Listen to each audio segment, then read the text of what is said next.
Hello friends, একজন খুঁজছে প্রতিশোধের শেষ সীমানা, তো আরেকজন লড়ছে নিঃশ্বাসের জন্য ঠান্ডা অন্ধকারের সঙ্গে যুদ্ধ করে।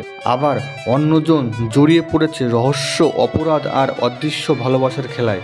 আজকে টপ 3 মুভি ফ্রেন্ডস, যা তোমাদেরকে প্রতিটা সেকেন্ড চমকে টুইস্টে মাতিয়ে দেবে, চোখের পলক আটকে যাবে।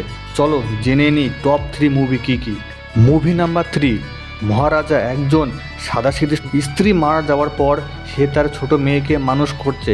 একদিন হঠাৎ তার বাড়িতে ডাকাতি হয়।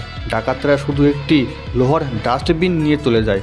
মহারাজা থানায় গিয়ে অভিযোগ করে, কিন্তু পুলিশ ভাবে একটা ডাস্টবিন চুরি হওয়া নিয়ে কেন এত মাতামাতি, তারা বিষয়টাকে তেমন গুরুত্ব দেয় না। তখন মহারাজা পুলিশকে জানায়, এই ডাস্টবিনটা যে আমাকে উদ্ধার করে দিতে পারবে তাকে আমি নগদ 7 লক্ষ টাকা পুরস্কার দেব, কারণ এটি আমার কাছে খুবই গুরুত্বপূর্ণ এবং খুবই মূল্যবান। এখান থেকে আসল রহস্য শুরু হয় বন্ধুরা। সবাই ভাবে একটা ডাস্টবিন কি আছে যে মহারাজা এত টাকা পুরস্কার দেবে। কাহিনী যত এগোয় ততই বোঝা যায় ডাস্টবিনটা শুধু একটা জিনিস নয়, বড় মহারাজার অতীতে কিছু দুঃখ আর অন্ধকার রহস্যের সঙ্গে জড়িয়ে আছে। তারপর শুরু হয় পুলিশের তদন্ত, মহারাজার অদ্ভুত আচরণ, চারপাশের মানুষের সন্দেহ আর লুকিয়ে থাকা সত্যি মুভিটা ব্যাপক টুইস্টে নিয়ে যায়। কোনো একটা ডাস্টবিন এত দামি কেন, তোমরা তো অবশ্যই জানতে চাইছো বন্ধুরা। হ্যাঁ, তাহলে অবশ্যই দেখতে হবে মহারাজা। খুব সুন্দর মুভি। মুভি নাম্বার 2, হেলেন এক সাধারণ মেয়ে। নার্সিং পড়াশোনা শেষ করে বিদেশে, বিশেষ করে কানাডাতে গিয়ে নতুন করে জীবন গড়তে চাইছে। বাবার সঙ্গে থাকে, মা অনেক দিন আগে মারা গেছে। সংসার চালানোর জন্য সে একটি ফাস্ট ফুড রেস্টুরেন্টে পার্ট টাইম কাজ করে। তার প্রেম আছে, স্বপ্ন আছে, ছোট ছোট ঝামেলাও আছে। কিন্তু তার জীবনে একদিন নেমে আসে অন্ধকার। এক রাতে কাজ শেষে হেলেন একটু দেরি করে। দোকানের অন্য সবাই চলে যায়, কিন্তু হেলেন ভেতরে আটকে যায়, কারণ হঠাৎ দুর্ঘটনা ঘটে। সে ফ্রিজারের ভেতরে আটকে যায়। ফ্রিজারের ভেতরটা ছিল বরফ শীতল, তাপমাত্রা হিমাঙ্কের অনেক নিচে। বাইরে থেকে দরজা বন্ধ হয়ে যায়। তখন হেলেন চিৎকার করতে থাকে। তার চিৎকার বা আওয়াজ কেউ শুনতে পায় না। ভেতরে ধীরে ধীরে তার শ্বাসকষ্ট শুরু হয়, শরীরে ঠান্ডা জমাট বাঁধে, হাত পা অবশ হতে শুরু করে। সে ভেতর থেকে নানা উপায়ে দরজা ভাঙার চেষ্টা করে, কিন্তু ব্যর্থ হয়। এদিকে বাইরে থেকে তার বাবা চিন্তা করছে, মেয়ে কেন আসছে না। ফ্রিজারের ভেতরে প্রতিটা মিনিট হেলেনের জন্য মৃত্যুর কাছাকাছি যাওয়ার মতো।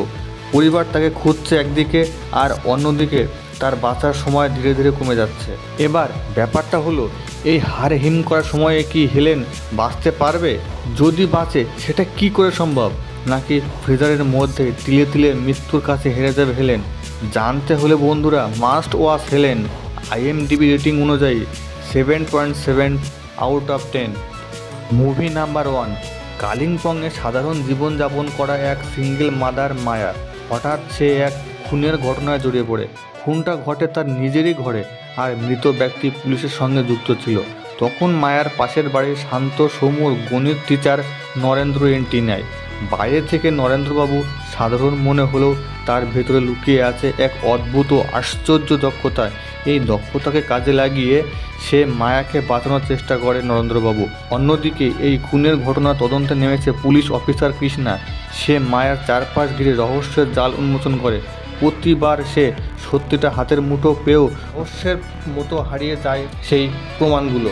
এখন সমস্যা হলো, খুনটা তাহলে কে করলো বা কেনই করলো, তাও আবার মায়ার ঘরের ভেতরে। আবার সে পুলিশের সাথে যুক্তও ছিল। খুব গুরুতর বিষয় বন্ধুরা। আর নরেন্দ্র কি শুধু মাত্র গণিত টিচার, নাকি এর পেছনে অন্য কোনো ব্যাপার আছে? মুভিটা কিন্তু বন্ধুরা টান thriller movie, must watch friend. জানে যান। IMDb রেটিং অনুযায়ী 7 আউট অফ 10 ফ্রেন্ডস।